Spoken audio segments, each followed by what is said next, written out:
இந்த ஃப்ரைடே இப்படி போகும் அப்படின்ட்டு நான் கொஞ்சம் கூட எக்ஸ்பெக்ட் பண்ணவே இல்லை. ஆக்சுவலி என்னென்ன மார்னிங் பாப்பாவை ஸ்கூல் அனுப்புறதுக்கு எல்லாருக்குமே பார்த்துட்டு இருந்தேன்.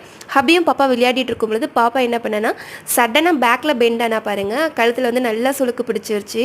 ஒரே கத்து செம்ம அழகு, எங்களுக்கு எதுவுமே புரியல. ஆக்சுவலி நாங்கள் சின்ன வயசுலேருந்து அவளுக்கு கழுத்து கூட விழாமல் பார்த்துட்டு இருந்தோமா, ஸோ அதனாலவும் தெரியல அந்த கழுத்தோட பெயின் இப்படி குழந்தைங்க அழுவாங்க அப்படின்னு எங்களுக்கு புரியவே இல்லை கொஞ்சம் நேரம். அதுக்கப்புறம் ஹபியோட ஃப்ரெண்டோட அம்மா வந்து என்னெல்லாம் போட்டு நீவி பார்த்தாங்க. ஃபைனலாக அவங்களே வந்து ஹாஸ்பிட்டல் கூட்டிகிட்டு போகிறது பெட்டர் அப்படின்ற மாதிரி சொல்லிட்டாங்க. எங்களுக்குன்னு பயம் அதிகமாகிருச்சு, வேறு ஏதாவது இருக்குமோ அப்படின்னு சொல்லி நினச்சிட்டு போய் ஹாஸ்பிட்டல் பார்த்தோம். அங்கே இருந்துட்டு மசில் ட்விஸ்ட் தான், வேறு எதுவுமே இல்லை அப்படின்ற மாதிரி சொல்லியிருந்தாங்க.